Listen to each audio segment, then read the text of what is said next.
योग दर्शन की 19वीं कक्षा, योग दर्शन के प्रथम पाद समाधि पाद का 16वें सूत्र तक का हमने पीछे देखा था। पीछे जो प्रसंग आया था वो वैराग्य का था, अपर वैराग्य और पर वैराग्य।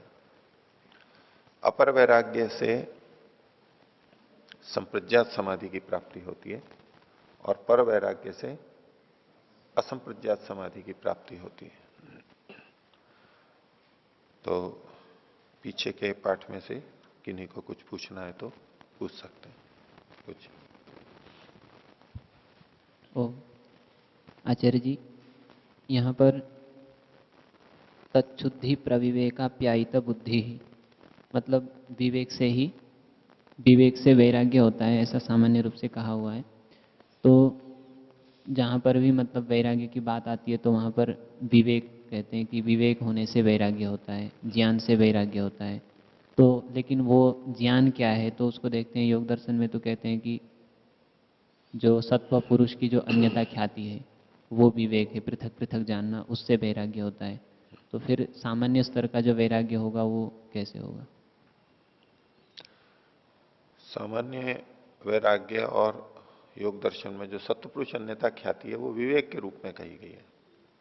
विवेक है वो विवेक की अन्यों की दृष्टि से सबसे ऊंची स्थिति है। बुद्धि या चित्त को आत्मा से पृथक समझना, ये सत्व पुरुष की भिन्नता है। उससे पहले बहुत सारी चीजें हैं। इंद्रियों को अपने से पृथक समझना, और स्थूलता से आए अपने शरीर को अपने से पृथक समझना, और स्थूलता में आए अपने परिवार को अपने से पृथक समझना, और स्थूलता में आए अपने घर को, जमीन को, फैक्ट्री को, दुकान को अपने से अलग समझना, अपने देश को अपने से अलग समझना। ऐसे अन्य जो हम भोग्य पदार्थ हैं, खाना पीना, जो भी सुविधाजनक चीजें, उनको अपने से अलग समझते हुए करना। ये वैराग्य की शुरुआत तो वहीं से हो जाती है, लेकिन अंत में जाकर के ये मन और आत्मा का एकत्व बना रहता है, भेद नहीं कर पाते हैं अंदर। तो उसमें भी जब भिन्नता आती है, ये सत्पुरुष अन्यता ख्याति है, ये सबसे ऊंचा है। तो ये विवेक होता है, और विवेक के होने से फिर वैराग्य आएगा। जैसे सत्पुरुष अन्यता ख्याति हुई, ये संप्रज्ञात के अंत में होगी। संप्रज्ञात समाधि में आगे उसका वर्णन आएगा। तो संप्रज्ञात समाधि में अस्मितानुगत समाधि है, यानी जिसमें आत्मा का साक्षात्कार होता है।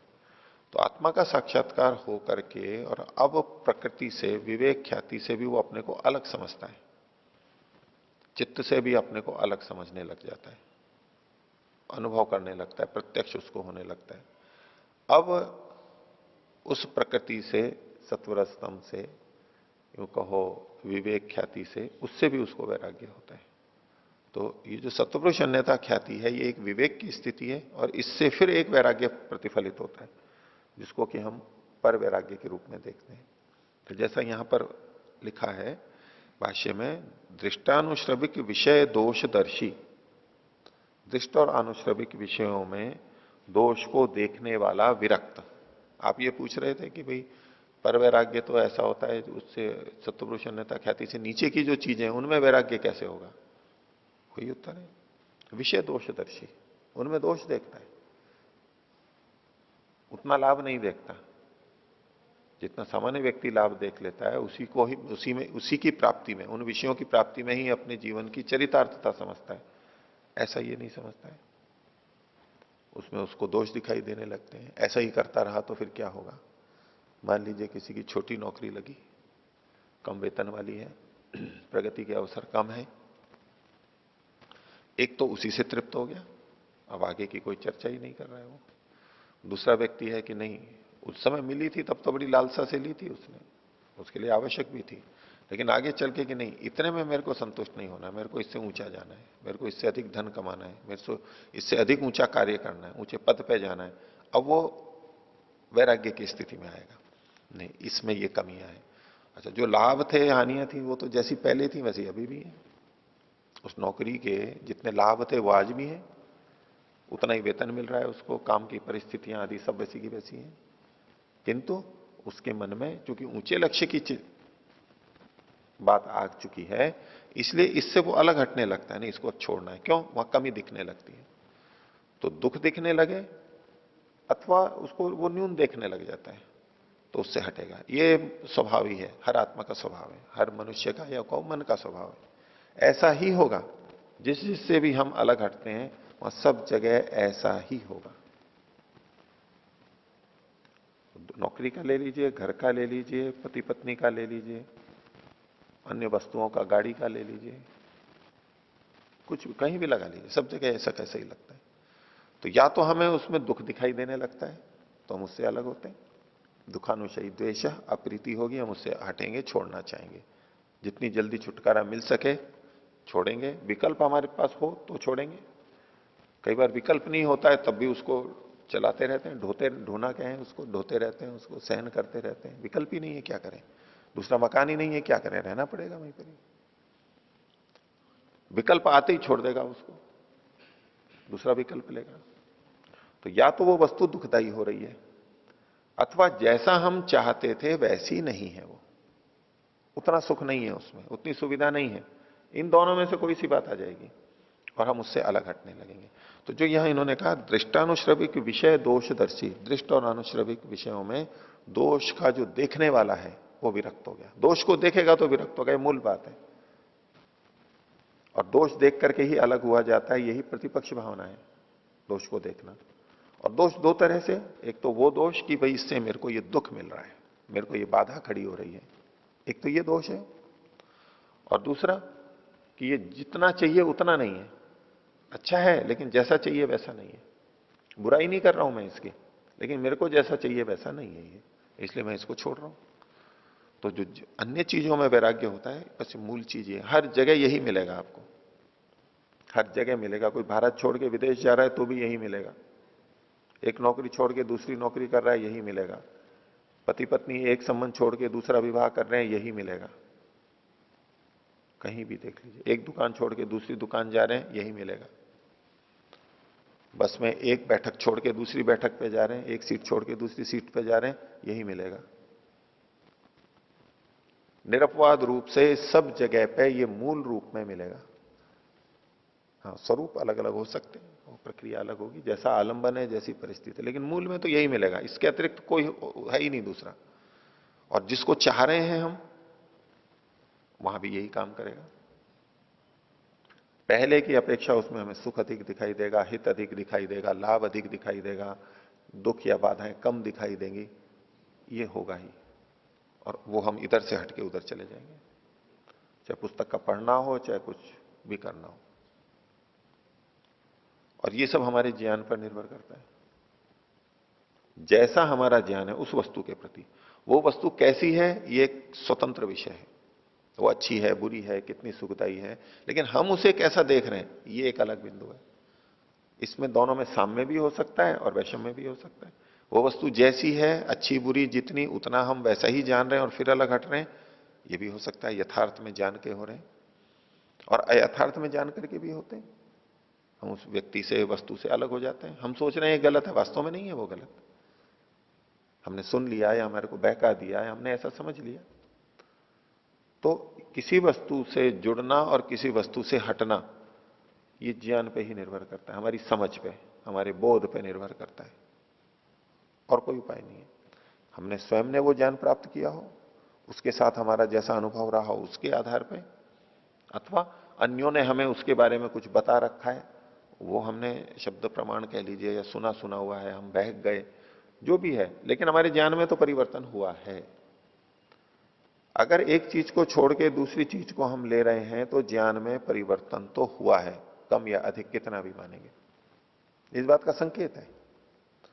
क्यों कोई व्यक्ति एक चीज छोड़ के दूसरी जगह जा रहा है, एक सीट छोड़ के दूसरी सीट पे जा रहा है, कुछ ना कुछ तो ज्ञान में परिवर्तन हुआ है। ज्ञान में परिवर्तन नहीं है तो क्रिया में परिवर्तन हो नहीं सकता। कुछ भी परिवर्तन कर रहे हैं वहां पर कारण ज्ञान का भेद ही रहेगा।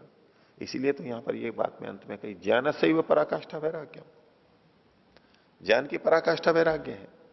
और वैराग्य मतलब, यहां वैराग्य का मतलब उच्च स्तर का वैराग्य, जैसा पर वैराग्य है, अपर वैराग्य का, अपर वैराग्य भी तो बहुत ऊंचा है, वो शिकार संजय है। वो ज्ञान की पराकाष्ठा है। जिस वैराग्य की ये बात कर रहे हैं उससे भी नीचे का वैराग्य होता है, हम कह सकते हैं। वहां ज्ञान की पराकाष्ठा नहीं होगी, लेकिन जितना जितना ज्ञान होगा उसके अनुसार हमारा वैराग्य वहां पर दिखाई देगा। और एकदम किसी से वैराग्य होता नहीं है, धीरे धीरे होता है। अब इन आध्यात्मिक विषयों पे भी लगा सकते हैं, और नहीं तो किसी व्यक्ति से संबंधित ले सकते हैं हम। हमारे कोई मित्र हैं या परिवार के व्यक्ति हैं, पति पत्नी हैं, बच्चे हैं, जो भी हैं, रिश्तेदार हैं। जब हमारे संबंध बनते हैं तब भी एकदम तो नहीं बन जाते, कभी कभी थोड़ी शीघ्रता से बन जाते हैं, बहुत शीघ्र भी बन जाते हैं, कभी बहुत विलंब से होते हैं, लेकिन एकदम तो होता नहीं है, उसमें कुछ समय लगता है। और धीरे धीरे संबंध बनते हैं और धीरे धीरे ही बिगड़ते भी हैं। अब उस धीरे धीरे की प्रक्रिया में किसी के साथ हम रह रहे हैं और उसका कोई छोटा मोटा व्यवहार हमें अनुचित लगा है, इसको ये समझ नहीं है, इसको ये शिष्टाचार नहीं है, ये मेरा ख्याल नहीं रखता है, इत्यादि जो भी कुछ है। अब ये छोटी छोटी बातें जुड़ती चली जाएंगी हमारे मन में। एक हुई, छोटी सी हुई, हम टाल देते हैं, सहन कर लेते हैं। फिर कोई बड़ी बात हो गई, फिर कुछ उसने अच्छा कर दिया, फिर आपस में मित्रता प्रियता हो गई। ये सब ऊंचा नीचा चलता रहता है। एकदम से तो वैराग्य नहीं होता उस व्यक्ति से कि उसको छोड़ के ही चले जाएंगे, बिल्कुल धीरे धीरे होता है। और कभी कोई ऐसी घटना घटेगी ऐसा लगेगा कि नहीं, इसके साथ तो मुझे रहना ही नहीं है, यूं लगेगा जैसे पूर्ण वैराग्य हो गया। इस गाड़ी को तो रखना ही नहीं है, इस मकान को तो रखना ही नहीं है, बिल्कुल ऐसा लगने लगेगा। घटना कोई हो जाती है, स्थिति विशेष है, हमने ऐसा समझ लिया, कुछ तीव्रता हो जाती है भावनाओं की, लेकिन कुछ समय बाद में, कुछ घंटों के बाद में, कुछ दिनों के बाद में लगा कि नहीं ठीक है, कोई बात नहीं, चलेगा, दूसरा मकान है नहीं, या दूसरी जगह जा नहीं सकते, इसी के साथ ही रहना है, इत्यादि करके हम फिर थोड़ा सामंजस्य कर लेते हैं। यानी उसमें कुछ हम फिर सकारात्मक देखने लगते हैं, ये हितकारी है, चलो इतने तो गुण हैं इसमें, दूसरे में तो पता नहीं इतना भी नहीं होगा। कुछ ना कुछ हमारा ज्ञान वहां बदलेगा। तो किसी व्यक्ति के प्रति जब हम वैराग्य में जाते हैं, उपेक्षा में कह लीजिए, अप्रीति में कह लीजिए, द्वेष में कह लीजिए, तो घटनाओं के आधार पर हमारी भावनाओं में न्यूनाधिकता होती है।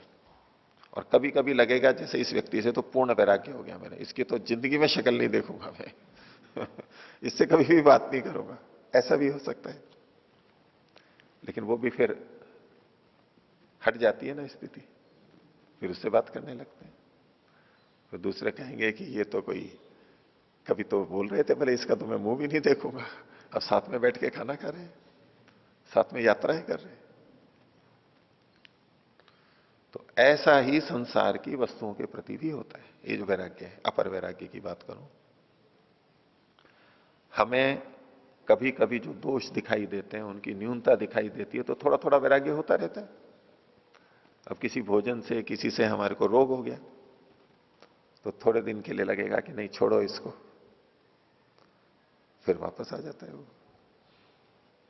तो ये न्यूनाधिकता तो चलती रहती है, वैराग्य एकदम नहीं आ जाता है, लेकिन आएगा हमेशा ऐसे ही दोष के दर्शन से। थोड़ा थोड़ा, कभी आज देखा, कभी कल देखा, फिर थोड़ा देखा, करते करते करते उसका भरता जाएगा, घड़ा भरता जाएगा या गिलास भरता जाएगा। किसी व्यक्ति के लिए कहते हैं ना कि आपसे मैं यहां गले तक भर चुका हूं अब जरा सा भी बोला तो अब सहन नहीं होगा, वो गले से बाहर आ जाएगा। वो गले तक भर गया है मतलब क्या है, जैसे खाना खाते खाते आमाशय तो भर ही गया है, आमाशय भी भर जाता है तो हमसे खाया नहीं जाता है, लेकिन वो कहने की बात है कि गले तक भर चुका है मेरा पेट, अब इससे आगे तो उल्टी होने वाली है और पिछला सारा निकल के आएगा अंदर का भी। तो किसी से हम ऐसे भर जाते हैं, नहीं, हमारी सहन शक्ति की सीमा समाप्त हो जाती है, सीमा आ जाती है, बिल्कुल अंतिम, अब नहीं कर सकते। और फिर एकदम ज्वालामुखी फूटता है, विस्फोट होता है, और उसमें फिर अलग अलग भी हो जाते हैं। तो वैराग्य तो बहुत पहले से हर वस्तु के प्रति हमें कुछ ना कुछ होता रहता है, क्योंकि हम उस वस्तु से संबंधित हित अहित कुछ हम अनुभव करते रहते हैं और उसके अनुरूप हमारा प्रियता अप्रियता राग और द्वेष कुछ ना कुछ विकसित होता रहता है, वो ज्ञान का हमारा अनुभव बनता जा रहा है। तो ऐसे ही करते करते एक दिन आ जाता है कि नहीं बस अब कुछ नहीं, छोड़ो इसको, बिल्कुल नहीं। बोले अखबार पढ़ना है, हम बड़ी रुचि से अखबार पढ़ते हैं, फिर लगा कि नहीं ये तो अखबार दिमाग खराब करते हैं, हटाओ इसको, नहीं लेना है, छोड़ भी दिया। फिर थोड़े दिनों बाद में वो संस्कार उभर जाएगा कि भाई नहीं थोड़ा तो देख ही लेते हैं, अच्छी बातें भी आती हैं, अच्छे लेख भी आते हैं। वो थोड़ा थोड़ा करते करते वो फिर पूरा पढ़ने लग जाता है। लेकिन कभी ऐसी भी स्थिति आ जाती है कि वर्षों तक फिर वो उसको छूता ही नहीं है, इच्छा ही नहीं करती, अंदर से ही इच्छा नहीं करती। ऐसा ही सब विषयों के प्रति होता है। तो पर वैराग्य भी और अपर वैराग्य भी सब जगह एक ही बात मूल रूप से चलेगी। लौकिक व्यवहार में भी जिसको वैराग्य के नाम से बोलते भी नहीं है, जिसको हम ईर्ष्या या द्वेष के नाम से बोलते हैं, वहां भी यही सूत्र काम करता है। द्वेष में, अप्रीति में बिल्कुल यही सूत्र काम करेगा। तो जितना जितना हम देखते जाएंगे बढ़ता जाएगा, लेकिन जब उसकी वशीकार संज्ञा आ जाएगी, भाई अब तो बस पूरा भर गया, अब कोई स्थान ही नहीं है, बिल्कुल भी स्थान नहीं है। जो भोजन करते हैं ना पंडित लोग, उनके लिए चुटकुले चलते हैं तो पेट भर के खिला दिया पहले तो, अब वो खिलाने वाले भी तो सोचते हैं कि हमारे पितरों तक ज्यादा से ज्यादा अच्छे से अच्छा जाए तो पूरा खिला दिया, उसके दक्षिणा वक्षिणा तो फिर हर लड्डू के साथ में 100 रुपए और रख दिए। एक लड्डू और साथ में 100 रुपया, एक लड्डू और साथ में 100 रुपया। तो अब 100 रुपए हैं तो लड्डू जाता ही है फिर थोड़ा, तो कुछ और भी खा लिए। अब खा के ऐसी स्थिति बन जाती है कि उठा ही नहीं जाए, पलंग पे लेटा दिया, अब ज्यादा खा लिया तो पलंग पे लेट गए। अब वो उनको यजमान को उसको समस्या हुई कि भाई ये तो पंडित जी तो ये हालत हो गई, तो भाई उपचार भी तो कराना चाहिए। तो खाट पे डाल करके ले गए चिकित्सक के पास, वैद्य जी के पास में। तो वैद्य जी ने कहा कि अच्छा ठीक है चलो थोड़ा आराम आएगा, ये गोली खा लो। तो कहा कि गोली खाने की जगह होती तो मैं एक लड्डू ही नहीं और खा लेता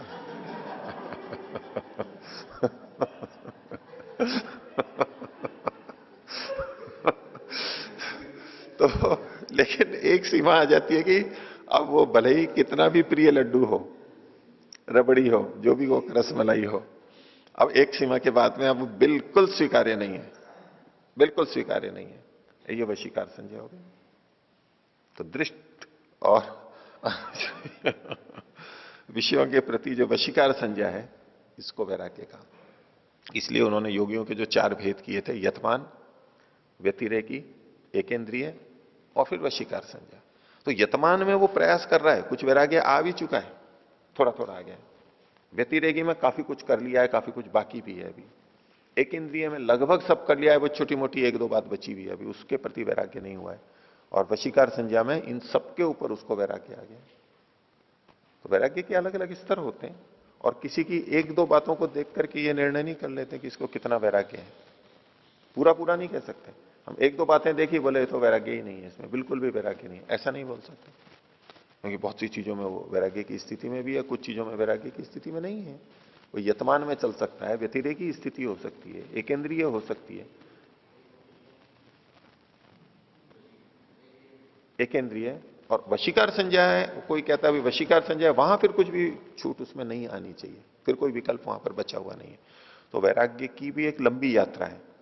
ज्ञान हम प्राप्त करते जाते हैं और वो धीरे धीरे हमारा होता जाता है। तो ऐसे ही यानी ये जो परवैराग्य है, सतुपुरुष अन्यथा ख्याति, उससे पहले का भी ऐसा ही होता है। और ये जो आगे कहा इन्होंने, ये विरक्त दृष्टानुश्रविक विषय दोषदर्शी विरक्त हो चुका है ये अपर वैराग्य। अब क्या हो रहा है? पुरुष दर्शनाभ्यासात, पुरुष के दर्शन के अभ्यास से, जीवात्मा के दर्शन के, पुरुष मतलब जीवात्मा है यहां पर, आत्मा स्वयं। तो अपर वैराग्य हो गया था, अब संप्रज्ञात समाधि के अलग अलग भेद होकर अंतिम वाले में पहुंच गया है, और वहां आत्मा का साक्षात्कार हो रहा है, और उसका वो दर्शन का अभ्यास कर रहा है बार बार। और उस दर्शन के अभ्यास से क्या हुआ है? तत्शुद्धि प्रविवेक अप्यायित बुद्धि, उसकी शुद्धि से, ये जो विवेक हो रहा है, ज्ञान हो रहा है, इससे बुद्धि शुद्ध होगी। उसकी शुद्धि के प्रविवेक से, उसकी मतलब तो ये जो दर्शन है कर रहा है, इसकी शुद्धि से और उस विवेक से वो आप्यायित बुद्धि वाला हो जाता है, आप्लावित बुद्धि वाला हो जाता है। वहां जो विवेक हुआ उससे उसकी बुद्धि तर हो जाती है, बिल्कुल लिप्त हो जाती है। जैसे रसगुल्ला या रुई का गोला पानी में, चाशनी में बिल्कुल लिप्त हो जाता है ना, तरबतर हो जाता है खूब अच्छी तरह से, भावना लग जाती है। आयुर्वेद की दृष्टि से कहें तो रस डालते हैं ना उसमें, वस्तु में, औषधि में रस डाल के तर कर देते हैं उसको, फिर करते हैं उसको भावना बोलते हैं, तरबतर कर देते हैं। जैसे आंवल की रसायन एक औषधि आती है, तो उसमें आंवला सादा लेते हैं, फिर आंवले का रस निकाल के आंवले का चूर्ण कर लिया, फिर आंवले का रस निकाल के उसमें भिगो देते हैं उसको, चूर्ण को, फिर उसको मर्दन करते हैं, सुखाते हैं, सूख जाता है, फिर और डाल देते हैं, फिर तरफ कर देते हैं। ऐसे 11, 12 बार, 25 बार, 50 बार डालते जाते हैं उस रस को। तो उससे क्या मात्रा बढ़ जाती है। तो ये जो तर करना होता है ये आप्लावित कर दिया है, जैसे बाढ़ आ जाती है। तो हमारी बुद्धि उस आत्मा के दर्शन के अभ्यास से बार बार देखते देखते देखते विवेक बुद्धि आप्लावित हो गई है उसकी। तो कहां पहुंच गया है वो अभी, आप्लावित बुद्धि जो होता है। अब जब ये स्थिति आती है तो उसको लगने लगता है ये जो विवेक ख्याति है ये तो कुछ मेरे से अलग चीज है। अलग तो जान ही रहा था वो, ये हे कोटि में लाने लगता है उसमें। ये उतनी सुखदायी नहीं है जितनी कि मेरे को चाहिए। ये जो सत्वर स्तंभ है ये वैसे नहीं है जैसे मुझे चाहिए, ये मेरे को वो सुख नहीं दे सकते जैसा मुझे चाहिए। अपने को देखते देखते अब इन स्थितियों से भी वो विरक्त होने लगता है, उसमें भी दोष देखने लगता है, उसमें भी न्यूनता देखने लगता है, वो चीज नहीं है जो मुझे चाहिए। बस ये वैराग्य होगा और ये होकर के पर वैराग्य में आ जाएगा। तत्परम पुरुष ख्यातेर गुण वैतृष्ण्यम। जब पुरुष की ख्याति होती है, उससे आप्लावित बुद्धि हो जाती है, तो गुणों के प्रति, सत्वर स्तंभ के प्रति उसकी वितृष्णा हो जाती है। वो न मन को चाहता है, बुद्धि को नहीं चाहता, सूक्ष्म शरीर को नहीं चाहता, स्थूल शरीर को नहीं चाहता, और उस बुद्धि में स्थित विवेक ख्याति को भी, सत्पुरुष अन्यता ख्याति को, उसको भी नहीं चाहता है। बोले ये रहा, ये तो तब तक रह सकती है जब तक ये चित्त साथ में, और चित्त में भी वो दोष देख रहा है। ये पर वैराग्य की स्थिति बनती है। हो गया? और कोई बोलिए। 16वें सूत्र के भाष्य में जो गुण वैतृष्ण्यम को खोला है, तो उसमें व्यक्त और अव्यक्त धर्म से विरक्ति की बात कही है। तो ये ऐसा प्रतीत होता है कि जो अपर वैराग्य में जो दृष्ट और आनुश्रविक विषय कहे थे, उन्हीं से विरक्ति की बात कही है। तो फिर इसमें उससे फिर किस तरह से भेद करेंगे? हाँ, व्यक्त अव्यक्त धर्म वो हो गए जो प्रकट हैं और जो अप्रकट हैं, यानी उनके जो कार्य द्रव्य हैं। सत्वर स्तंभ के जो कार्य द्रव्य हैं उनमें जहां जहां जो व्यक्त हुए हैं या अव्यक्त हुए हैं, उन सब से जो प्रकट हुए हैं उन दोनों के। लेकिन वहां इन व्यक्त अव्यक्त धर्मों से वैराग्य की बात नहीं कही जा रही है सीधे सीधे। गुणेभ्य विरक्त, कौन से गुणों से? जो कि व्यक्त और अव्यक्त धर्म वाले होते हैं। व्यक्त और अव्यक्त धर्म है जिसके ऐसे जो वो गुण हैं उनसे विरक्त हो रहा है। विरक्ति गुणों से ही है। ये व्यक्त और अव्यक्त जो कार्य जगत है, महाभूत और इंद्रियां आदि, उससे विरक्त हो रहा है, ये नहीं कथन किया जा रहा है। ये इसका गुणेभ्य का विशेषण है कि जो व्यक्त धर्म वाला होता है, अव्यक्त धर्म वाला होता है, व्यक्त अव्यक्त धर्म वाला जो गुण है उनसे जो विरक्त होता है। क्योंकि सूत्र में भी कहा गुण वैतृष्ण्यम, ये वितृष्णा सीधी सीधे गुणों से हो रही है, उसको सत्वर स्तंभ से हो रही है। अब वो गुण कैसे भी हो, चाहे गुण मूल रूप में हो, अव्यक्त स्थिति में हो, चाहे व्यक्त स्थिति में हो, गुणों से वितृष्णा हो रही है। पहले जो वितृष्णा हुई है उसको वो अन्य वस्तुओं की है, त्रिगुणात्मक ही, लेकिन उन वस्तुओं से वस्तु के रूप में वितृष्णा हो रही है, नहीं चाहिए ये नहीं है। अब गुणों की हो रही है। अब वो गुण, कोई कहे कि भी गुणों से वितृष्णा हुई है तो गुणों से अव्यक्त रूप में हुई है या व्यक्त रूप वाले गुणों से हुई है? वैसे व्यक्त हो चाहे अव्यक्त हो, कुछ भी हो, गुण मात्र से वितृष्णा हो रही है। गुण वैतृष्ण्य हमको यहां पर खोला। हो गया? जी, प्रारंभ में दूसरे सूत्र में आया था कि जो एकाग्र जो स्थिति होती है चित्त की, तो उसमें वो चित्त के रज और तम से भी पूरी तरीके से वो निवृत्त हो जाता है। निवृत्त नहीं है, निवृत्त नहीं है, निवृत्त उससे मतलब नहीं है वहां पर। पूरी तरीके से रहित उभरे हो हुए जाता नहीं रहते हैं वो, है। रजो उभरे भी मतलब नहीं रहते हैं। हाँ वो मतलब वैसे तो देखो मूल रूप से तो रहेंगे शरीर में, व्यवहार काल में काम जी करेंगे, जी लेकिन सात्विक स्थिति आ जाएगी। जी जी। ठीक है, तो सात्विक स्थिति आ जाएगी। जी यहां मूलता है, ठीक है, सत्वगुण का ही सुख है, उसी से को जाएगा वो, लेकिन वो तीनों गुणों को साथ में लिया, तीनों गुणों को, क्योंकि रज और तम की भी तो अपनी उपयोगिता होती है, हमारा जीवन चलता है उसमें वो उपयोगी होते हैं हमारे लिए। और कोई? अच्छा जी, पर वैराग्य का स्वरूप समझ में नहीं आया। तो अभी जो मैं बोल रहा था वो क्या था? मतलब अपर वैराग्य तो हमें दृष्ट होता है, हमें अनुभव में आता है, व्यक्ति को देखकर, परिस्थिति को देखकर, लेकिन ये पर वैराग्य किसी को हुए उसका ज्ञान कैसे होगा? पर वैराग्य भी जब वहां पर होने लगेगा तो वहां भी वो ऐसे ही दिखाई देगा जैसे कि ये अपर वैराग्य का दिखाई देता है। उसको केवल शब्दों में ही तो सुन सकते हैं, अभी और क्या कर सकते हैं? कैसे वैराग्य होता है? जैसे संसार की वस्तुओं के प्रति वैराग्य होता है, उसमें हम दोष देखते हैं और न्यूनता देखते हैं, अपना हित नहीं देखते, अपना अहित देखने लगते हैं, कम हित देखते हैं। ऐसा ही वहां पर होता है। और जब वो उसने आत्मा को का साक्षात्कार किया, उसकी आप्यायित बुद्धि हो गई है, पुरुष दर्शन का अभ्यास किया है, एक बार से नहीं होता है वो कभी भी। पहले तो पुरुष का दर्शन होगा, मान लो आत्म साक्षात्कार हुआ, और अब बार बार जब होता रहता है, तब ये वैराग्य की स्थिति आती है, एकदम नहीं आती है। संप्रज्ञात समाधि का भी जो अंतिम भाग है, अस्मितानुगत संप्रज्ञात समाधि, एक तो वो किसी की लगी लगी है, उसको एक वहां तक है, अभी वो भेद नहीं कर रहा है दोनों में, अभी तो वो उसको उसका आनंद ले रहा है, एंजॉय कर रहा है उसको। अस्मितानुगत समाधि लगी ना, नया नया। दोष दर्शन तो बाद में शुरू होते हैं।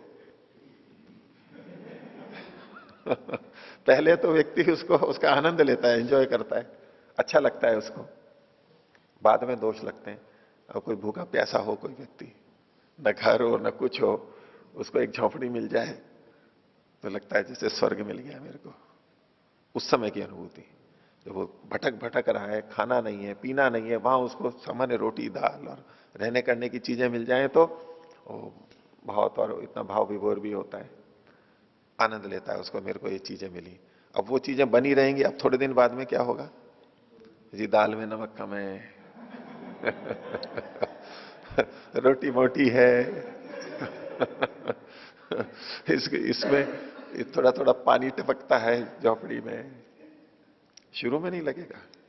अब उस आनंद को लेते लेते जब उसका अभ्यास होता है थोड़े दिन में, तब अब उस चीजें उसको कमियां दिखाई देने लगती हैं। सबको दिखाई देती है, ये दोष भी नहीं है, एक स्वभाव ही, तभी तो हम उससे अच्छी चीज को चाहते हैं, ये स्वभाव तो होगा ही।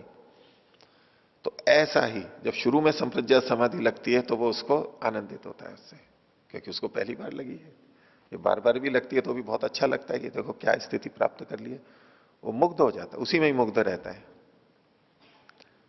लेकिन जब वो स्थिति बनेगी, बार बार बनेगी, बनेगी, बने बनते बनते बनते अब उसको कमियां दिखने लगती हैं वहां की,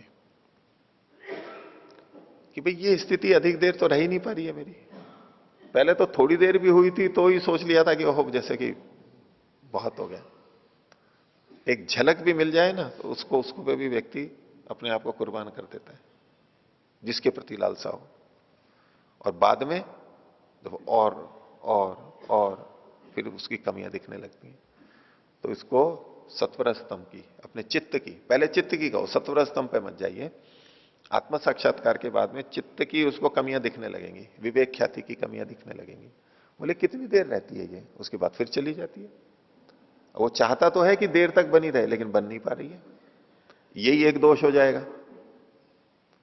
हम चाहते हैं कि हमारे घर में नल पानी आए, अब इधर तो पानी कम है तो दिन में 1-2 घंटे ही आता है, दिन भर नहीं आता है। जब पानी ज्यादा होता है वहां दिन भर भी आता रहता है, नहीं 4 घंटे भी आता है।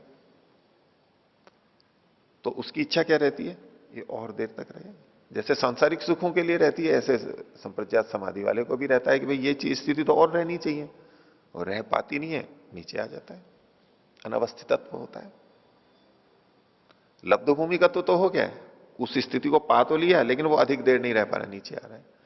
फिर और प्रयास करता है, फिर रहता है, फिर फिर एक उसको लगता है भाई यहां हमेशा के लिए तो लंबा नहीं रह सकता हूं मैं, लंबा तो हो गया और लंबा हो गया और लंबा हो गया, लेकिन मैं हमेशा नहीं रह सकता, मेरे को तो व्यवहार के लिए तो नीचे आना ही पड़ेगा, और इसके कारण से मैं इसके बंधन में रह रहा हूं।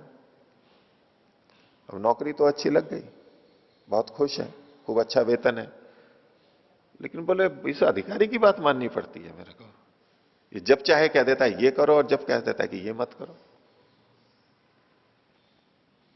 नहीं चाहिए मेरे को ये। तो वहां संप्रज्ञात में भी उसको ये चित्त, ये विवेक ख्याति दोषप्रद लगने लगती है, उससे भी ऊंचा जाना चाहता है। तो बस यहां से वैराग्य शुरू हो जाता है उसका, धीरे धीरे, थोड़ा थोड़ा, पूरा नहीं, लेकिन करे क्या। अभी तो थोड़ा सा वैराग्य, जैसे संसारिक वस्तुओं के प्रति व्यक्ति के लिए जो मैं उदाहरण दे रहा था कि थोड़ा सा पहले होता है वैराग्य, पहला एक चोट लगती है कि अच्छा ये ऐसा भी करता है, इसका ऐसा भी व्यवहार है, थोड़ा सा झटका लगता है, और चलो फिर समझाते हैं, करते हैं, खुद समझते हैं अपने आप को। फिर कुछ कुछ घटनाएं होती है, तो ऐसे उसको भी यहां पर यूं झटके लगते रहते हैं छोटे छोटे। फिर बोले, फिर लगे कि भाई ये तो कुछ बात नहीं बन रही है, ये तो समस्या, ये स्वभाव तो इसका हमेशा के लिए है, ऐसा ये तो हटने वाला नहीं है। तो ऐसा उसको चित्त का भी लगने लगता है, विवेक ख्याति का भी लगने लगता है कि ये तो हटने वाला नहीं है, ये तो रहेगा। उपाय कर लेता है, फिर अंत में सोचता है इससे तो छुटकारा पा लेंगे, तो ही इसको तो हटाओ, इसको बिल्कुल, तो ही बच सकते हैं, जब तक ये रहेगा तब तक तो सुख शांति संभव नहीं है। घर में ये जब तक रहेगा तब तक सुख शांति संभव नहीं है। खूब अभ्यास करके देख लिया, खूब प्रयोग करके देख लिया, अंतिम स्थिति आ गई, इसको तो छोड़ना ही पड़ेगा। तो घर से छोड़ के निकल जाता है व्यक्ति, फिर या तो उसको निकाल देता है या खुद निकल जाता है। तो ऐसे ही इसके दोषों को देखते देखते, चित्त के और विवेक ख्याति के, बाकी विषय तो छोड़ ही चुका है वो, चित्त विवेक ख्याति, वहां आने वाला सुख, इसके प्रति उसको वितृष्णा होती है, दुख होता है, होते होते होते होते होते एक स्थिति में आ जाता है। इसलिए तो इन्होंने कहा पुरुष दर्शन अभ्यासात, अभ्यास से, और तत्व शुद्धि विवेक प्रविवेक आप्यायित बुद्धि, जो करते करते करते करते ये सब इतना परिशुद्ध हो जाएगा, अब वो कहेगा कि नहीं चाहिए, बिल्कुल नहीं चाहिए मेरे को, मन नहीं चाहिए। बिल्कुल ऐसे ही जैसे कि किसी को धन संपत्ति नहीं चाहिए, जैसे कि उसको अन्य ऐश्वर्य नहीं चाहिए, बिल्कुल वितृष्णा होगी, क्या करूंगा, आफत लगती है।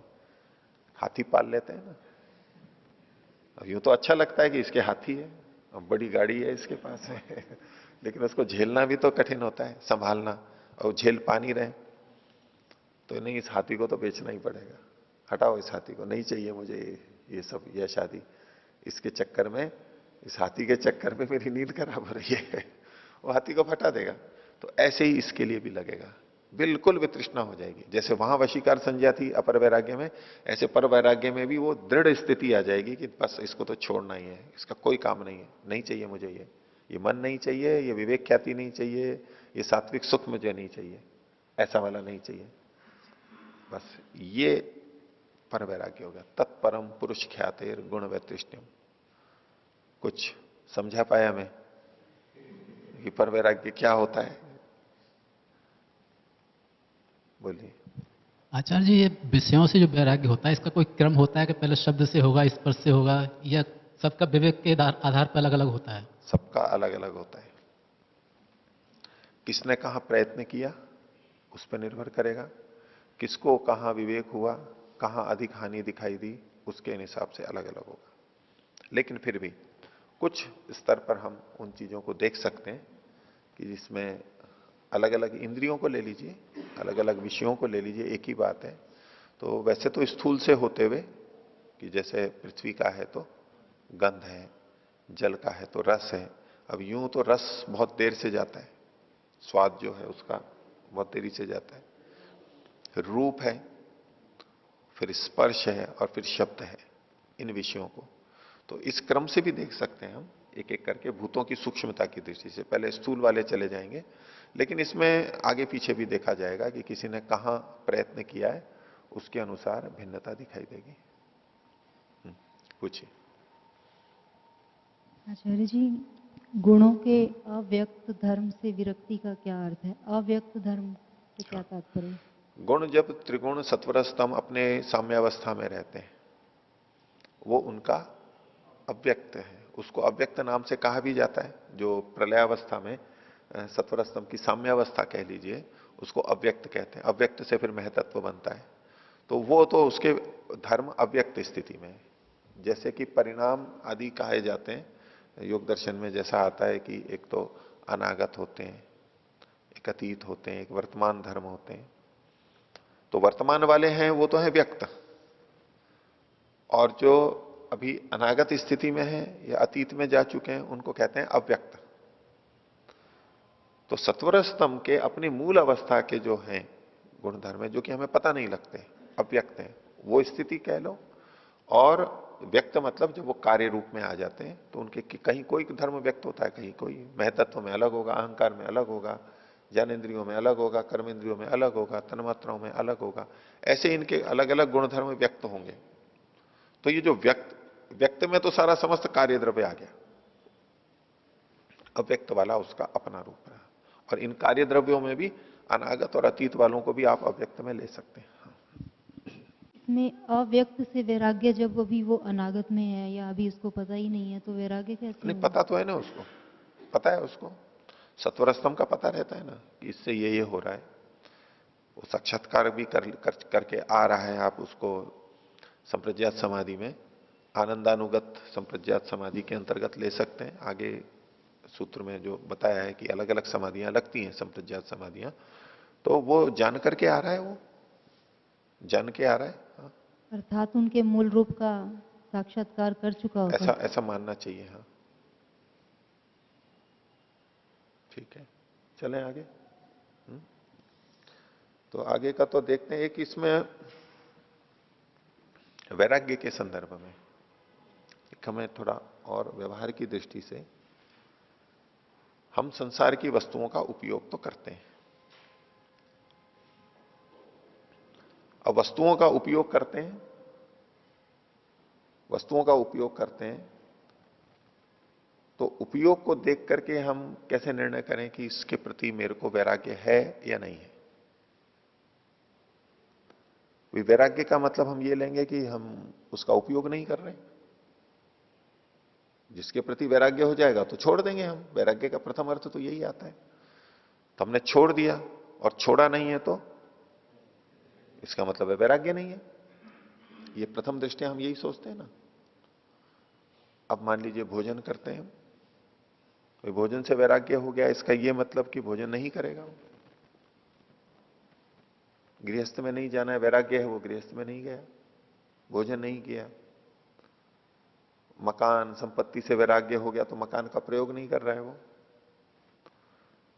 तो किसी को किसी वस्तु का उपयोग करते हुए देख करके हम ये निर्णय नहीं कर सकते कि इसको वैराग्य है या नहीं है। उपयोग नहीं कर रहा है, उसमें बहुत से कारण हो सकते हैं। उपयोग कर रहा है, उसमें भी कई कारण हो सकते हैं। लेकिन यदि कोई व्यक्ति अनावश्यक चीजों का उपयोग कर रहा है, तब हम पक्का कह सकते हैं कि इसको वैराग्य नहीं है। उपयोगी स्थिति में जितना आवश्यक है उतना अगर वो कर रहा है, तो भाई इसके बिना तो काम नहीं चल सकता, तो हो सकता है उसको वैराग्य हो सकता है नहीं भी हो। लेकिन वस्तुओं का उपयोग करते हुए देख करके ये नहीं कह सकते। लेकिन जो अनावश्यक चीजें प्रयोग की जा रही हैं, उससे तो कह सकते हैं कि वैराग्य नहीं है, पक्का कह सकते हैं। अब हमारे व्यवहार में बहुत सारी चीजें हैं कि एक दूसरे का वैराग्य ऐसे ही तो देखते हैं, व्यवहार से ही देखते हैं, किन वस्तुओं का प्रयोग करते हैं, क्या करते हैं इत्यादि को। अब एक सामान्य रूप से जैसे अपने को अच्छा दिखाना है, अच्छा दिखाने में हम क्या करते हैं? हम अच्छे कपड़े पहनेंगे, साफ सुथरे कपड़े पहनेंगे। अब एक है शरीर की आवश्यकता, ये शरीर की आवश्यकता के लिए भी कपड़े पहनने। अब यदि कोई ऐसे कपड़े पहन रहा है जो शरीर की दृष्टि से तो आवश्यक नहीं है, लेकिन अच्छे दिखने के लिए तो आवश्यक है, वो अपने को अच्छा दिखना चाहता है, दिखाना चाहता है, यानी वो शरीर पे केंद्रित है। अभी एक शिष्ट रूप में अपने को दिखाना चाहता है कि भाई अगर मैं वस्त्र नहीं पहनूंगा या गंदे पहनूंगा तो लोगों को अच्छा नहीं लगेगा, उनका भी मन खराब होगा। एक शिष्टाचार नहीं है। उस दृष्टि से पहन रहा है, इस रूप में वो अपने को अच्छा दिखाना चाहता है और उसके शरीर के लिए आवश्यक भी है, वो उतने वस्त्र आदि आवश्यक हैं, तो हम कह सकते हैं कि ये इसमें वैराग्य नहीं है। ये को हम अनिवार्य नहीं कह सकते कि इसमें वैराग्य नहीं है, लेकिन वो आवश्यकता से अधिक अगर प्रयोग कर रहा है, दिखावे के लिए कर रहा है, तो पक्का कह सकते हैं कि इसमें अभी अपर वैराग्य नहीं है। अब शरीर को अच्छा रखने के लिए हम बहुत सारी चीजों का प्रयोग भी करते हैं, हम तेल भी लगाते हैं। अब तेल लगाना वैराग्य है अवैराग्य है? मतलब ये भोग की आवश्यक है या अनावश्यक है, वहां सोच लेंगे। भाई इतना लगाना आवश्यक है और कोई केवल इसलिए लगा रहा है कि मैं सुंदर दिखूं, तो ये वैराग्य नहीं हुआ। जानबूझ के ऐसा लगा रहा है कि मैं सुगंधित लूं और उससे सुगंध आए इत्यादि, दूसरे आकर्षित हों या मैं अच्छा दिखूं, मेरी छवि अच्छी हो, तो ये वैराग्य नहीं है, ये पक्का है। और भी सौंदर्य प्रसाधन की चीजें लिख सकते हैं कि बाल हैं एक स्वाभाविक रूप से जैसे भी होते हैं, अच्छे बुरे हम सबके अलग अलग होते हैं, और उम्र के साथ भी उसमें अंतर आता ही है, सफेद होते जाते हैं। अब मान लो कोई काले करता है, तो उसके जीवन की दृष्टि से क्या उपयोग है उसका, कि भाई सफेद हो चाहे काले हो, उससे उसके स्वास्थ्य पे कोई अंतर नहीं आ रहा है, उसके पढ़ने में, उसकी नींद में, उसके भोजन करने में कोई अंतर आ रहा है क्या? कोई भी अंतर नहीं आ रहा है। लेकिन फिर भी अगर वो कर रहा है, ये पक्का प्रमाण है कि अभी वैराग्य नहीं है। ऐसी और चीजों का एक शिष्टता होती है कि भाई हम समाज में जा रहे हैं तो हमारे बाल ठीक होने चाहिए, सफाई, नाक आंख नाक कान साफ होने चाहिए, इस रूप में हम ठीक दिखना चाहते हैं, इतने तक चलेगा। लेकिन उससे ज्यादा जब हम करते हैं, फिर अपने को गोरा दिखाने के लिए कुछ लगाएंगे या तो और कुछ अंजन लगाएंगे, या तो ऐसे जूते चप्पल ऐसे पहनेंगे जिससे कि हम ऊंचे दिखें। अब चलने के लिए तो आवश्यक नहीं है ना, हमारे को भाई चलने के लिए चप्पल जूते चाहिए। भाई हमारा शरीर किसी का ऐसा नहीं है, कोई नंगे पांव भी चल सकता है, तो चप्पल जूते चाहिए भाई, कंकर पत्थर गंदगी से बचने के लिए। आयुर्वेद में भी लिखा है जूते पहनने के लिए, हितकारी का है। लेकिन उसको अगर कोई ऐसे ढंग से प्रयोग करे, हाँ ठीक है, फटे हुए भी नहीं होने चाहिए, साफ होने चाहिए, वहां तक ठीक है, लेकिन दूसरे ढंग से प्रयोग करे, वो ऊंची एडी वाली चप्पल और वो सब करे, तो वो पता लग जाएगा कि ये वैराग्य में नहीं है। आपको ऐसे ऐसे साधु संत मिल जाएंगे बहुत सारे। एक जगह पता नहीं कब, यहाँ अजमेर में ही हम थे, वो बहुत था कि भाई उनका ध्यान आदि बहुत कराते हैं, हम में से यहां से कई जने गए थे, तो साध्वी जी थी वो करवा रही थी, तो वो कपड़े तो लाल थे उनके, हल्के गुलाबी से, लेकिन ऊंची एडी की चप्पल पहन रखी थी, होठों पर लिपस्टिक लगा रखी थी, और भी जो मेकअप के नाम से करते हैं, भौहों को बनाना, उसकी आकृति इच्छा, वो सब कर रखी थी। तो एक क्षण में ही पता लग जाता है कि भाई ये क्या अध्यात्म की शिक्षा देंगे या इनकी क्या स्थिति है। वैराग्य तो नहीं है ये पक्का।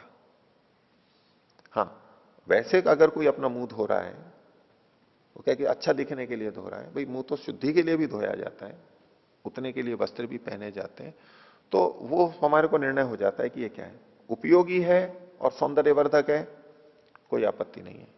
लेकिन निरुपयोगी है और वो सौंदर्य के लिए केवल किया जा रहा है, पक्का है कि वैराग्य नहीं है। यही सब चीजों के अंदर, मकान के लिए कि कैसा मकान ले रखा है, उसको कितनी आवश्यकता है और उससे अधिक उसने ले रखा है, पक्का वैराग्य नहीं है, निश्चय से कह सकते हैं। लेकिन घर तो रहना पड़ेगा, कुछ ना कुछ तो करना पड़ेगा, अपनी आवश्यकताओं का। वो अपरिग्रह वाली स्थिति में आएगा ही वो व्यक्ति, अपनी जितनी आवश्यकता है उतना है, और उतने में संकोच भी नहीं होना चाहिए, नहीं तो एक उल्टा चक्र भी चल जाता है। व्यक्ति क्या सोचने लगता है कि मैंने अगर ये लिया तो लोग क्या सोचेंगे, वैराग्य नहीं है इसको। अगर मैंने ये कपड़े पहन लिए तो लोग क्या सोचेंगे, वैराग्य नहीं है। अगर कुर्ता पहन लिया तो वैराग्य नहीं है। वैरागी तो चादर पहनते हैं, सिला हुआ कपड़ा पहन लिया तो भले अच्छा नहीं दिखेगा। ये सब भी सौंदर्य के अंतर्गत आते हैं। आध्यात्मिक व्यक्तियों में भी ये चीजें दिखेंगी। वो खड़ाऊ इसलिए पहनता है कि लोगों को लगे कि ये ऊंचा योगी है। सामान्य चप्पल तो हर कोई पहनता है।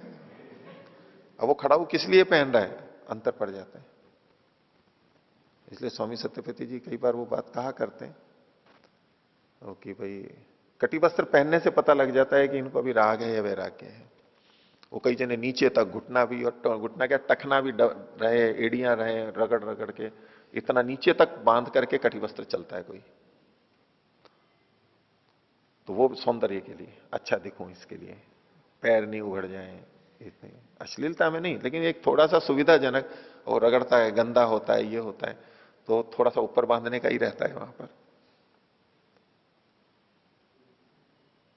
एक उदाहरण देता हूं आपको बीच में, इस संदर्भ में आप लोग समझ जाएंगे। वैसे तो एक सन्यासी जी थे, आर्य समाज के ही थे, ब्यावर में आते थे, तो मैं सुनाते, मंत्री जी सुनाते थे, उनकी एक दिन बता रहे थे, वो ऐसे हैं, अच्छे थे काफी, हम सब जानते हैं उनको, अधिकांश हम में से जानते हैं उनको। तो उनकी एक आदत बताई उन्होंने, बोले अपने सिर पे रोज उस्तरा करवाया करते थे, सिर पर उस्तरा रोज करवाते थे वो, जैसे शेव रोज करते हैं ना, दाढ़ी रोज करते हैं, ऐसे अपने सिर पे रोज उस्तरा करवाया करते। नाई आता था और रोज रोज उस्तरा सिर पे फिरवाया कर, मुंडा करके रखते थे, बिल्कुल सफा चिकना, सिर भी और चेहरा भी। तो पहली बार मैंने सुना, मैंने कहा कि इसकी क्या उपयोगिता है, क्यों करवाते थे, समझ में नहीं आया बात। तो क्यों क्यों करवा रहे हैं, कोई असुविधा है, कोई रोग है, क्या है, और कोई कभी रोग होता है तब भी मुंडवाना पड़ता है शरीर इत्यादि, किसी को चुभने लगते हैं इत्यादि, कुछ एक शिष्टाचार की दृष्टि से। लेकिन सिर को कोई रोज मुंडवा रहा है, उसका क्या प्रयोजन हो सकता है। तो खैर अलग अलग कारण कहे जा सकते हैं, लेकिन जब सिर पे सफेद बाल आने लगते हैं ना, तो व्यक्ति दिखाना नहीं चाहता है। अब वो काले रंग से जो रंग रहे हैं वो भी, वो एक अलग तरीका है, क्योंकि वो बाल तो मुंडवा नहीं सकते, वो रंग लेते हैं। अब सफेद बाल दिखेंगे तो आयु कम दिखेगी, आयु अधिक दिखेगी। व्यक्ति अपने को बड़ी आयु का बूढ़ा दिखाना नहीं चाहता है, अपने को जवानी दिखाना चाहता है जैसे। तो वहां उनके लिए और कोई उपाय संभव नहीं था, ऐसा अब मैं सोचता हूं। नहीं तो कोई प्रयोजन नहीं है उसका, प्रतिदिन सिर को मुंडाने का कोई कारण समझ में नहीं आता है। तो प्रच्छन्न रूप से हम जब कोई ऐसी क्रिया करते हैं जो हमारी उपयोगिता से बढ़कर के केवल सौंदर्य के लिए आता है, ये पक्का लक्षण है कि अभी वैराग्य नहीं हुआ है। हाँ, जिससे अच्छा भी लगता है और हमारे लिए उपयोगी है, वहां संदेह कर सकते हैं कि अभी वैराग्य हुआ है या नहीं हुआ है। और उन चीजों का उपयोग करते हुए देख के हम ये निश्चय नहीं कह सकते कि इसको वैराग्य नहीं हुआ है, क्योंकि आवश्यक चीजें उनको करना ही पड़ेगा उसको। केवल वस्तुओं के सेवन से ये नहीं हम कह सकते कि इसको वैराग्य है या नहीं है, लेकिन निरुपयोगी चीजों का प्रयोग कर रहा है वो सौंदर्य के लिए, दिखाने के लिए, तो पक्का है कि वैराग्य नहीं है। बाकी चीजों के लिए फिर और बातें देखी जाती हैं, अन्य व्यवहार देखा जाता है कि कितना वैराग्य है नहीं है इत्यादि। तो चलिए वैराग्य के बाद में आगे 17वां सूत्र लेते हैं। इस सूत्र की भूमिका में इन्होंने कहा, अथ उपाय द्वयेन निरुद्ध चित्त वृत्ते है कथम उच्यते संप्रज्ञाता समाधि रीति। उपाय द्वय से, उपाय द्वय का मतलब अभ्यास और वैराग्य, उनसे निरुद्ध चित्त वृत्ते है, जिसकी चित्त की वृत्तियां निरुद्ध हो गई हैं, रुक गई हैं, उसका ये संप्रज्ञात समाधि कैसी कही जाती, कथम उच्यते संप्रज्ञाता समाधि रीति, उसके बारे में वर्णन कर रहे हैं। तो यहां एक तो निरुद्ध शब्द पे ध्यान देना है। निरुद्ध का यह मतलब नहीं कि चित्त वृत्तियों का बिल्कुल निरोध हो गया, कि असंप्रज्ञात समाधि आ गई है। ये निरुद्ध शब्द को, इस लिंग को देख करके ये नहीं कह सकते, क्योंकि निरुद्ध का मतलब केवल रुकने की दृष्टि से है। संप्रज्ञात समाधि में भी तो एक वृत्ति रहती है, बाकी विषय तो रोकता ही है, वो निरुद्ध करता ही है उनको। सर्वचित्त वृत्ति निरोध नहीं होता है, लेकिन अन्यों का तो होता है, एक को छोड़ के। और अभ्यास और वैराग्य के संदर्भ में भी शब्द क्या प्रयोग किया था, अभ्यास वैराग्याभ्याम तन निरोध। उसका यह मतलब थोड़ा ना है कि अभ्यास और वैराग्य से जो होगा वो सीधा असंप्रज्ञात समाधि और निरुद्ध अवस्था आएगी। एकाग्र अवस्था भी आएगी अभ्यास और वैराग्य से, वो भी निरोध कहलाएगा। तो कौन सा शब्द कहां किस रूप में प्रयोग किया गया है, ये हमें संदर्भ से पता लगता है। और आगे चूंकि स्वयं कह रहे हैं संप्रज्ञात समाधि, सूत्रकार भी कह रहे हैं संप्रज्ञाता, तो अब यहां निरोध का मतलब सर्वचित्त वृत्ति निरोध नहीं लिया जाएगा, एक को छोड़ करके बाकी का लिया जाएगा। इसके लिए सूत्र में कहा वितर्क विचारानंदा स्मिता रूपानुगमात संप्रज्ञातः। तो संप्रज्ञात समाधि कैसी होती है? इसमें चार बातें कही इन्होंने, एक वितर्क, एक विचार, एक आनंद, एक अस्मिता। इनके रूप के अनुगमन से, इनकी साक्षात उपस्थिति से, इनके अनुरूप ज्ञान होने से संप्रज्ञात समाधि होती है। तो रूपानुगमात संप्रज्ञाता, इसको चारों के साथ में हम जोड़ सकते हैं। वितर्क रूपानुगमात संप्रज्ञाता पहला, विचार रूपानुगमात संप्रज्ञाता, आनंद रूपानुगमात संप्रज्ञाता और अस्मिता रूपानुगमात संप्रज्ञाता। ये चार इसके भेद हुए, ये चार स्तर हैं अलग अलग। और इनका क्या तात्पर्य है, व्यास जी स्वयं खोल रहे हैं, उसको देखते हैं। वितर्क चित्तस्य आलंबने स्थूल आभोग। वितर्क क्या है? तो चित्तस्य आलंबने, चित्त के आलंबन में, चित्त के द्वारा उसका आलंबन किया गया है, चित्त के द्वारा किसी को विषय बनाया गया है, अधिकृत किया गया है। जैसे हम वृक्ष को देखते हैं तो हमारा आलंबन वो वृक्ष कहलाएगा, हमने चित्त का आलंबन लिया है। हम नेत्र से वृक्ष को देख रहे हैं, हम नेत्र से भवन को देख रहे हैं, तो नेत्र का आलंबन वो बना हुआ है। तो ऐसे यहां वो आलंबन क्या बनना है? चित्त का आलंबन बनना है, इंद्रियों का नहीं, चित्त का। ये आंतरिक प्रत्यक्ष की बातें हैं। योगियों का जो आंतरिक प्रत्यक्ष होता है उस पर इसको लेना है, बाहर का नहीं। तो चित्त से आलंबन है, चित्त के आलंबन में। और वैसे जब हम बाहर की चीजों को देखते हैं ज्ञानेंद्रियों के माध्यम से, तब भी वो चित्त का आलंबन बनते हैं, लेकिन वो इंद्रियों के माध्यम से बनते हैं। यहां जो बात कही जा रही है, जब ज्ञानेंद्रियों की सहायता नहीं है और सीधे सीधे कर रहे हैं तब। तो वितर्क चित्त से आलंबने स्थूल आभोग, जो उसका आलंबन है, आभोग है, वो स्थूल होता है। आभोग का मतलब जैसे हम उपयोग करते हैं, भोग करते हैं, ज्ञान करते हैं, उसका वो आभोग होगा। बुद्धि का वैसा बनना, प्रज्ञा की, बुद्धि की वो स्थिति बनना, ये आभोग कहलाता है। और वो साक्षात है, साक्षात यानी प्रत्यक्ष, प्रत्यक्ष रूप से प्रज्ञा का वैसा परिपूर्ण हो जाना, ये आभोग कहलाता है। तो उस आभोग, वो आभोग किसका होगा? स्थूल वस्तुओं का होगा। अब स्थूल वस्तु से यहां तात्पर्य पंच महाभूत है, स्थूल भूत। स्थूल मतलब स्थूल भूत। अब स्थूल का मतलब ये नहीं है कि स्थूल कोई पेड़ है तो बहुत स्थूल है, और कोई पर्वत है बहुत बड़ा है, स्थूल है, कोई व्यक्ति है बहुत स्थूल है, वो स्थूल का मतलब नहीं है। कद्दू है बोले मोटा है, स्थूल है आंवले की अपेक्षा, ऐसा नहीं। यहां स्थूल का भी मतलब अंदर की चीजें हैं, और ये महाभूतों के संदर्भ में लेंगे, स्थूल भूतों को लेंगे, उनका इसको साक्षात्कार होता है, उसके ये विषय बनते हैं। दूसरा है सूक्ष्मो विचार, जो विचारानुगत है, विचार रूपानुगमात संप्रज्ञात है, उसमें सूक्ष्म वस्तुएं रहती हैं। सूक्ष्म का मतलब है जो एक तो सूक्ष्म भूत हो गए, 5 सूक्ष्म भूत, और इधर 11 इंद्रियां, अहंकार और महतत्व, ये सब सूक्ष्म के अंतर्गत आएंगे। स्थूल की अपेक्षा सूक्ष्म है ये, इनको विषय बनाते हैं। और इसमें पंक्ति में वैसा ही लगेगा, विचारः चित्तस्य आलंबने सूक्ष्म आभोग। पूरा वाक्य ऐसे बन जाएगा। आगे आनंदो ह्लादः, तीसरा है आनंदानुगत। उसमें क्या होता है? ह्लाद होता है, प्रसन्नता होती है। तो आनंदानुगत समाधि है, इसमें चित्त का आलंबन क्या होगा? प्रसन्नता होगी। और ये क्या विषय बनता है? इसमें मूल प्रकृति विषय बनती है, सत्वर स्तंभ, और उसमें भी सत्वगुण मुख्य रूप से वो आलंबन में रहते हैं। आनंदो ह्लादः। और चौथा कहा एकात्मिका संवित अस्मिता। अस्मितानुगत समाधि, उसमें एक आत्मिका संवित, एक आत्मा वाली संवित यानी ज्ञान वहां पर होता है, केवल आत्मा का होगा। मैं हूं, मैं ऐसा हूं, अपने बारे में ही ज्ञान होगा। एकात्मिका संवित अस्मिता, ये चारों का इन्होंने स्वरूप बताया कि विषय वहां पर क्या रहता है।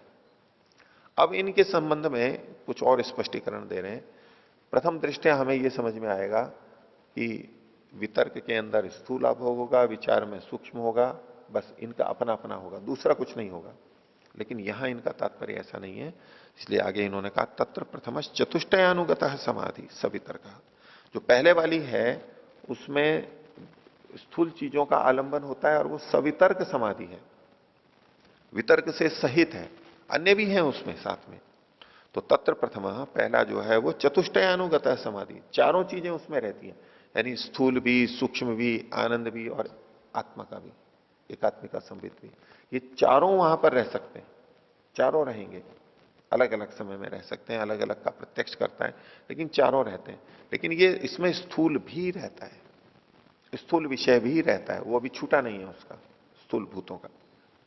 आगे द्वितीयो वितर्क विकल सविचार, दूसरा जो है वो वितर्क से विकल है, वितर्क पहला वाला था उससे विकल है, उससे रहित है, उस अंश से रहित है जो कला से रहित है। कल कल मतलब कला अंश होता है, कलाएं होती हैं जैसे चंद्रमा की 15-16 जितनी भी कहें, एक एक भाग हट गया तो विकल, उस कला से रहित। कौन सी? वितर्क रूपी कला जो थी, इन चार में से जो वितर्क वाला भाग था उससे रहित है, यानी बाकी तीन इसमें अभी भी है। द्वितीयो वितर्क विकल सविचार। आगे कहा तृतीयो विचार विकल सानंद, तीसरा कौन सा है जिसमें विचार नहीं होता है? वितर्क तो हट ही चुका था, वो तो रहेगा ही नहीं, विचार से भी ये विकल होगा, विचार भी यहां पर नहीं होगा, और वो केवल आनंदानुगत समाधि, आनंद के साथ साथ होगा, अस्मिता भी रहेगा वहां पर। और चौथा का चतुर्थ तद विकल, और जो चौथा है वो इस आनंद से भी रहित होगा। और कैसा होगा? अस्मिता मात्र ही, केवल अस्मि पना, मैं पना का बोध वहां पर रहेगा और कुछ नहीं रहेगा। एक अस्मिता हम वो लेते हैं, अहंकार को लेते हैं, या अस्मिता क्लेश भी लेते हैं, ये उस रूप में नहीं है। ये अस्मि के भाव को अस्मिता कहा गया। अस्मि मतलब मैं हूं, अहम अस्मि, हूं पने का जो भाव है, हूं, उसका जो भाव है वो केवल यहां पर रहता है, बाकी सारी प्राकृतिक सारी चीजें यहां पर नहीं रहती हैं। आगे कहा सर्व एते सालंबना समाधय, ये जितनी भी हैं ये सालंबन समाधियां हैं, इसमें चित्त का आलंबन कोई ना कोई रहता है, चाहे स्थूल हो, चाहे सूक्ष्म हो, चाहे मूल प्रकृति हो, चाहे आत्मा हो, चित्त का आलंबन रहेगा। ये सारी की सारी कैसी है? सालंबन समाधि है। और इससे भी हमें पता लगता है कि आत्मा का साक्षात्कार चित्त के माध्यम से होता है, स्वयं नहीं हो पाता है। और असंप्रज्ञात समाधि है वो निरालंबन समाधि है, उसमें आलंबन नहीं रहता है। फिर कुछ लोग कहने लगते हैं नहीं, असंप्रज्ञात में भी ईश्वर का आलंबन तो रहता है, वो ईश्वर का आलंबन रहता है, लेकिन चित्त का आलंबन नहीं रहता है। ईश्वर का ज्ञान होता है, ठीक है, ईश्वर का साक्षात्कार होता है, लेकिन चित्त का आलंबन ईश्वर नहीं बनता है, इसलिए वो निरालंबन ही कहलाएगी। यहां जो आलंबन की बात है वो चित्त के संदर्भ में है कि चित्त का आलंबन क्या रहता है। इससे भी ये पता लगता है कि असंप्रज्ञात समाधि में जो ईश्वर का साक्षात्कार होता है वो चित्त के माध्यम से नहीं होता है। अगर वो भी चित्त के माध्यम से होता तो असंप्रज्ञात समाधि भी सालंबन समाधि ही कहलाती, क्योंकि चित्त का कोई ना कोई आलंबन बन रहा है। तो ये सारे के सारे सर्व एते सालंबना समाधय। तो ये संप्रज्ञात समाधि के भेद हुए। आगे फिर ये असंप्रज्ञात के बारे में भी बताएंगे। आज का पाठ इतना ही रखते हैं। प्रणव था। ओ